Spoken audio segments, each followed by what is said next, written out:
Baik, saya di sini akan membahas bagaimana cara menghitung data distribusi frekuensi. Nah, yang pertama itu tentukan dulu data dengan jumlah data 50. Di sini saya sudah tentukan datanya. Kemudian urutkan data dari yang terkecil hingga yang terbesar. Nah, di sini sudah saya urutkan data di atas dari yang terkecil hingga terbesar. Nah, kemudian hitunglah rentang atau jangkauan. Nah, di sini rumus rentang itu Xmax. Xmax itu adalah nilai tertinggi dari data yang sudah ditentukan. Kemudian dikurangi dengan Xmin yang artinya data yang terkecil. Nah, di sini data yang terbesar di data saya ini adalah 95 dan data yang terkecil yaitu 33. Nah, jadi dari rumus itu Xmax dikurangi Xmin. Nah, itulah rentang. Di sini 95 kurang 33 dan hasilnya 62. Nah, itulah rentang dari data saya. Kemudian yang ketiga, hitunglah banyaknya kelas. Nah, di sini banyak kelas itu K. Kemudian di sini ada rumus 1 tambah 3,3 log N. Nah, itu adalah rumus yang sudah memang ditentukan. Kemudian N diganti 50 karena N itu adalah jumlah data. Nah, jumlah data di sini berjumlah 50. Jadi log N di sini diganti dengan log 50. Kemudian log 50 dicari di kalkulator, hasilnya 1,70. Kemudian di bawahnya 3,3 kali 1,70 hasilnya 5,61. Nah, selanjutnya 1 ditambah 5,61 hasilnya 6,61. Nah, di sini kenapa 7? Karena banyak kelas harus dibulatkan. Tidak mungkin kelas itu ada komanya begitu. Jadi di sini saya bulatkan 7 karena angka di belakang koma adalah 6, karena angka di belakang koma lebih dari 5, maka kita bulatkan jadi ditambah 1. Nah, di sini 6, kemudian angka di belakang koma 6 juga, jadi harus tambah 1 jadinya 7. Jadi banyaknya kelas yaitu 7. Kemudian yang keempat, hitunglah interval kelas. Nah, rumus dari interval itu sendiri rentang dibahagi banyaknya kelas. Nah, di atas sudah kita cari rentang sama banyaknya kelas. Jadi rentang itu 62 dan banyaknya kelas 7. Jadi 62 dibagi 7 8,85. Nah, di sini kenapa 9? Sama seperti di atas.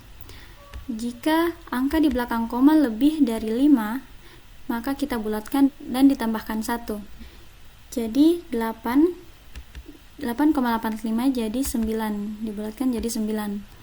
Jadi jarak interval saya yaitu 9. Nah, yang kelima, hitunglah frekuensi dari masing-masing kelas.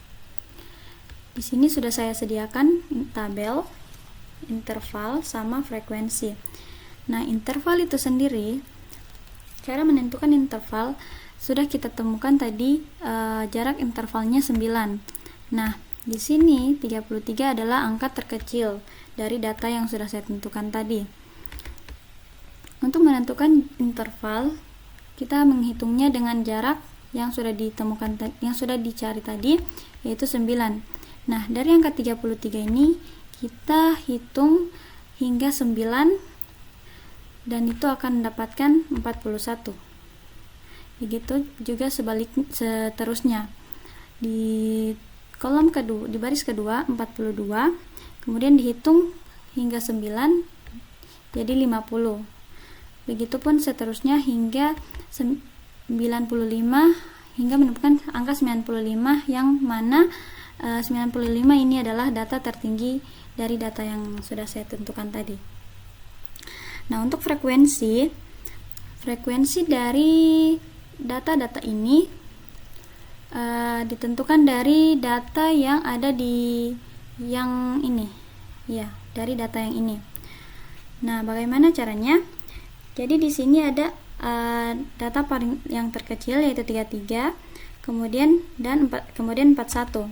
Nah, di data yang di sini kita lihat dari jarak dari angka 33 hingga 41 ada berapa frekuensi yang terdapat dalam data ini. Nah, bisa kita hitung, bisa kita lihat. Ini 1, 2, 3, 4, 5, 6, 7, 8, 9. Nah, angka di sebelah ini sudah memasuki angka 50, jadi tidak masuk dalam frekuensi dari angka 33 hingga 41. Jadi, jumlah frekuensi dari dari data tersebut yaitu 9. Karena yang ada di data di sini hanya 9. Begitupun seterusnya. Jadi, dari data-data ini kita lihat di data yang sudah diurutkan tadi, kita lihat ada berapa frekuensi yang terdapat dalam data tersebut. Baik, selanjutnya kita masuk tabel distribusi frekuensi. Tabel distribusi frekuensi relatif kumulatif. Nah, di sini sudah saya tuliskan rumus untuk mencari batas nyata, yaitu ada 2. Yang ini nilai tepi kelas bawah, rumusnya batas bawah dikurangi 0,5 sama dengan tepi kelas bawah. Kemudian yang kedua nilai tepi kelas atas, yaitu rumusnya batas atas tambah 0,5. Nah, pertanyaannya mungkin batas bawah itu yang mana sih? Nah, batas bawah itu yang ini, yang ada di sebelah kiri. Jadi ini adalah batas bawah, dan batas atas yaitu yang ada di sebelah kanan. Dari interval ini bisa dilihat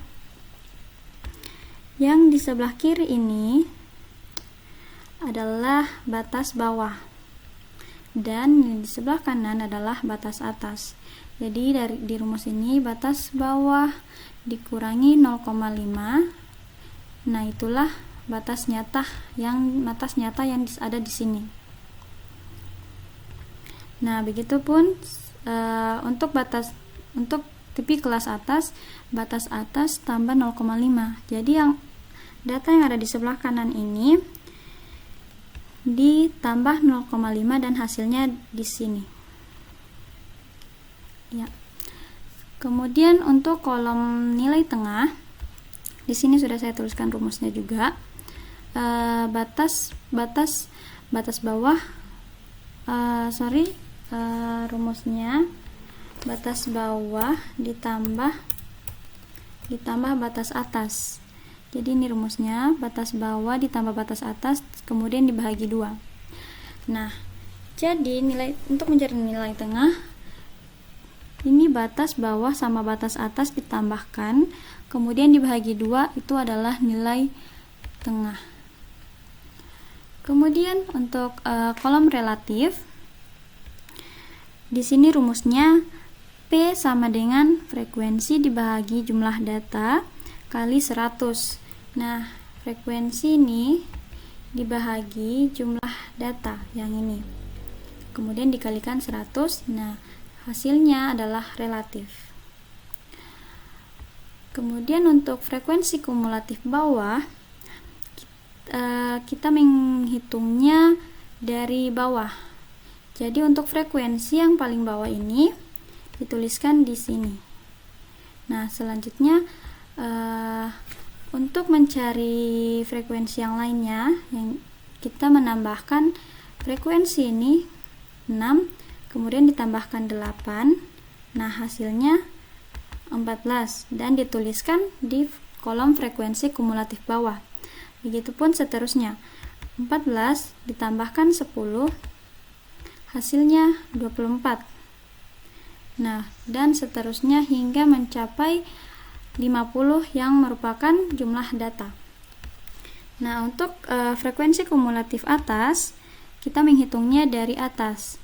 Nah, jadi dituliskan untuk frekuensi yang paling atas 9, tuliskan di sini. Kemudian ditambahkan dengan 3. 9 ditambahkan 3 hasilnya 12. 12 ditambahkan 6 hasilnya 18. Nah, begitupun seterusnya hingga mencapai angka 50 yang merupakan jumlah data. Nah, kemudian untuk frekuensi relatif kumulatif, kita menghitungnya dari bawah sama seperti frekuensi kumulatif bawah.